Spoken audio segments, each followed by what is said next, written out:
Voilà, salam alaikum, j'espère que vous allez bien, c'est le Hassan de Farenti. Et on a toujours avec la série du cours du module de l'anatomie humaine des membres inférieurs et toujours aussi dans le chapitre de l'ostéologie. Et le cours d'aujourd'hui, c'est le cours l'avant-dernier, d'accord, c'est l'ostéologie de la fibula.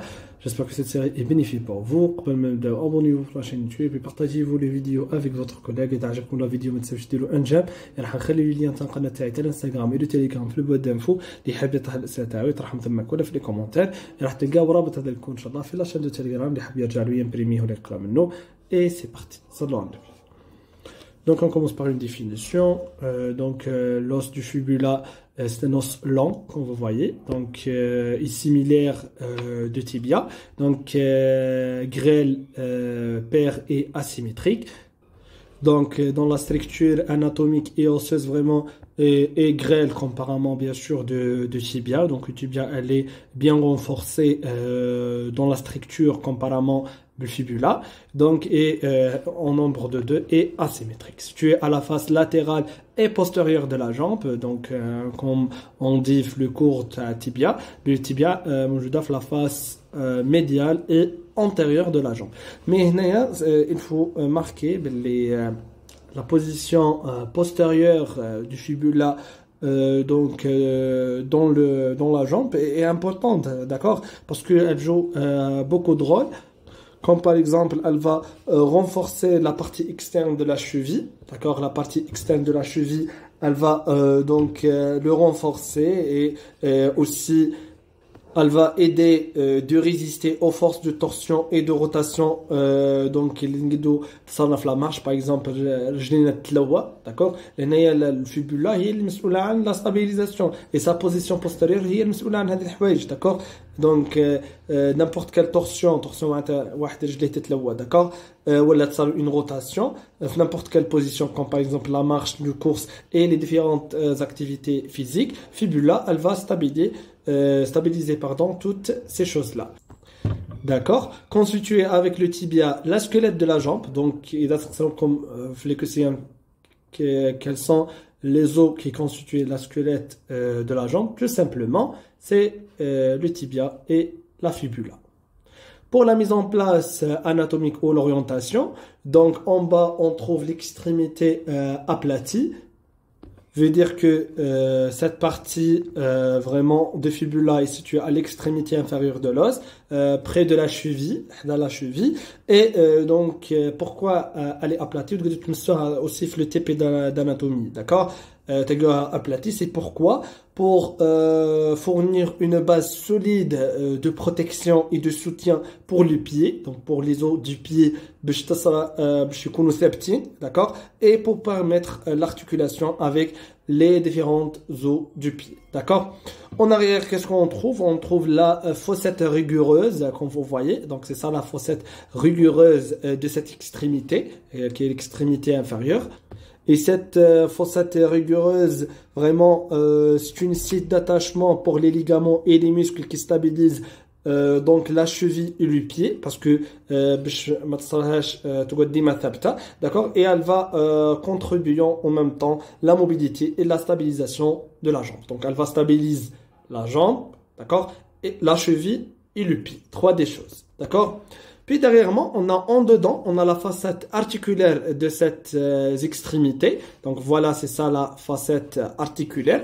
Tout simplement, cette facette, comme vous voyez, c'est une facette concave et lisse, d'accord, est située sur le bord interne de l'extrémité inférieure du tibia. Donc c'est le bord interne, c'est pas dans le bord externe, d'accord. Elle forme une articulation avec une partie de tibia. Quand on a le corps de tibia, donc on a dans les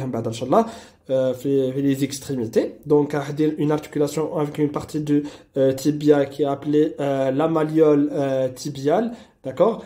Et aussi une articulation avec les os du pied, exactement l'os de l'astragale. On doit aller le côté l'ostéologie les pieds. Donc, dire deux articulations, d'accord? Articulation avec le tibia exactement, la malléole tibiale, et on a les pieds dans l'astragale, d'accord? Et cette articulation, elle va contribuer bien sûr à la flexion, l'extension et aussi à la rotation du cheville et du pied. Donc, c'est tout ça pour la stabilisation, car les différents mouvements, les lazim dirham, les pieds et la cheville. Donc, comme la fibula c'est un os long, d'accord? Donc, on a deux extrémités, deux épiphyses, et on a une diaphyse. Donc, on a un corps, le diaphyse, et deux extrémités, et les deux épiphyses. Donc, on va détailler un peu. Donc, concernant la diaphyse, donc, aux deux tiers supérieurs, elle est prismatique, triangulaire à la coupe, donc tout simplement, donc loin de l'articulation de la cheville, donc est décrit comme étant prismatique. Je mets un prismatique vraiment qui m'a mauchour, d'accord? C'est ça le vue. Donc prismatique et aussi triangulaire parce que qu'on a la forme d'une prisme, le mauchour, et ayant trois faces, d'accord? C'est pourquoi on a les triangulaires, d'accord? Et cette forme vraiment c'est très importante parce que elle va donner une structure solide pour le soutenir du pied et aussi la force exercée sur la jambe. Chaque donc formule من اللي بدينا نهضروا على l'ostéologie تاع l'oscoxal tibial الفيمور toujours نعطيكم تعليل علاش هذه ستركتور وهذه سي تري امبورطون باسكو بعد تحتاجوها في لا كلينيك d'accord. Donc présente trois faces, on a latérale médiale, donc tout simplement la face latérale ou aussi nommée par la face externe de fibula. Donc voilà, c'est la face externe du fibula à l'extérieur de la jambe. Et on a la face médiale, c'est la surface interne du fibula, donc qui est en relation avec le tibia. Donc comme le médial et latéral, d'accord, et les autres os de la jambe. Donc et on a aussi cette schématisation qui va faciliter de prendre les différentes faces. Donc comme vous voyez ici le médial donc qui est en contact avec le tibia pour faire l'articulation tibio-fibulaire. On a la partie latérale déjà à l'extérieur, d'accord, et elle va communiquer avec la cheville, et on a la partie postérieure, d'accord, donc qui est présent donc tous ces faces, donc médial et latéral va présenter une crête osseuse donnant l'insertion à la membrane interosseuse et postérieure, et on a aussi trois bords qui sont en forme vraiment des lignes, d'accord, qui va délimiter les faces les qu'on a donc on a le bord antérieur et aussi un bord postérieur, et on a le bord interosseux, d'accord, qui est le bord qui fait face au tibia, qui va présenter une crête osseuse permettant l'insertion de la membrane interosseuse, et elle va relier la fibula avec le tibia. Puis derrière moi, on a le tiers inférieur, donc qui est aplati et paraît subir une torsion. Tout simplement donc le tiers inférieur, donc situé dans la partie inférieure de l'os, d'accord, l'articulation de la cheville, donc elle est aplatie, veut dire plus plat et moins triangulaire comparément à la partie supérieure qui est donc triangulaire. Aussi elle semble donc subir une torsion, donc qui est due à la manière dont les forces sont distribuées à travers l'os, donc d'accord, et donc il est rapprochant de l'articulation de la cheville, et cette torsion vraiment elle est importante parce que la stabilisation de la cheville et absorber les différents chocs qui sont la cheville, qui par exemple pour les joueurs ou lors de la marche et de la course, d'accord. Puis comme maintenant le diaphyse, vers les épiphyses, on doit par l'extrémité proximale. Elle comprend une tête conique, donc présente une surface articulaire qui répond à la surface fibulaire du tibia. Maintenant, tout simplement, la tête conique du fibula, la partie proximale, d'accord, la partie supérieure de l'os, donc constituée près de l'articulation du genou, donc à l'ismina conique, parce que comme vous voyez, la forme taha, donc d'accord, c'est ça, donc cône tronqué, c'est d'accord. Cette tête présente une surface articulaire qui s'articule avec la surface fibulaire du tibia pour former l'articulation fibulo-tibiale proximale, parce que qui m'a fois articulation fibulo-tibiale proximale et fibulo-tibiale aussi distale.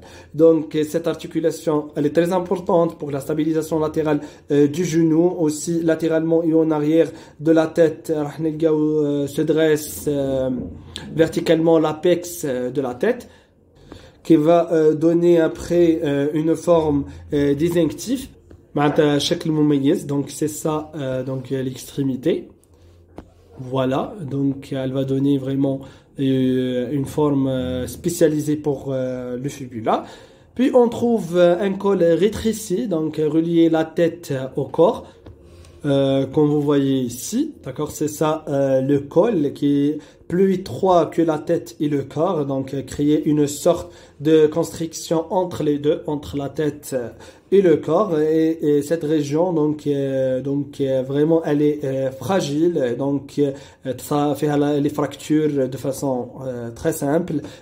Par exemple lors du traumatisme, ça a une torsion de la cheville, ça arrive, ça une fracture de ce col rétréci, d'accord. Et malgré comme tu vois le col vraiment il est donc réduit et rétréci mais elle a un rôle physiologique très important parce qu'elle va transmettre les forces entre la tête et le corps du fibula, ainsi elle va maintenir la stabilisation de l'articulation du genou. Comme l'examen, quels sont le rôle du col rétréci? Deux rôles, on a la transmission des forces entre la tête et le corps du fibula et la stabilisation de l'articulation du genou. Dernièrement, on a l'extrémité distale, qui est une extrémité, comme vous voyez, aplatie transversalement, présente une face médiale, d'accord, de l'extrémité distale du fibula, donc c'est la partie qui se situe à l'interne, donc la partie intérieure, d'accord, qui va faire une surface avec le tibia, d'accord, et cette surface elle est importante donc parce que c'est la pointe d'attache t'as les ligaments et aussi les muscles qui va stabiliser la cheville et le pied. Donc la face médiale hadaya fait donc deux moitiés, donc on a le moitié proximale qui contient le champ tibial. Et c'est une région vraiment rigoureuse pour la formation de l'articulation tibio-fibulaire distale.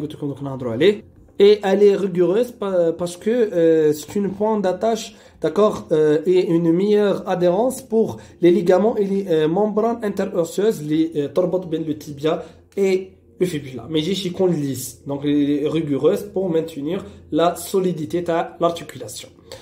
Pour la moitié distale, on trouve une surface articulaire malléolaire, donc elles sont en relation avec les malléoles, donc comme vous voyez, donc tout simplement c'est une surface convexe et étrangulaire, donc s'articule avec le talus, qui est un os, mais les os du pied. Donc, cette articulation est importante pour la stabilisation des chevilles et les mouvements de la flexion et l'extension du pied. Et en arrière, on trouve la fosse malléolaire pour l'insertion ligamentaire, comme vous voyez. Donc, je change de couleur un peu. Donc, c'est ça, la fosse malléolaire pour donc l'insertion ligamentaire. Et cette fosse, c'est vraiment une dépression où il y a ce qu'on fait les ligaments de cheville, d'accord, qui va attacher la cheville à le fibula et joue un rôle très important dans la stabilisation et de cheville et de les os, parce que elle va limiter les mouvements excessifs, par exemple qui ou n'importe quel mouvement violent. Elle va stabiliser parce qu'elle contient les ligaments qui protègent les articulations. Merci pour votre attention et bon courage.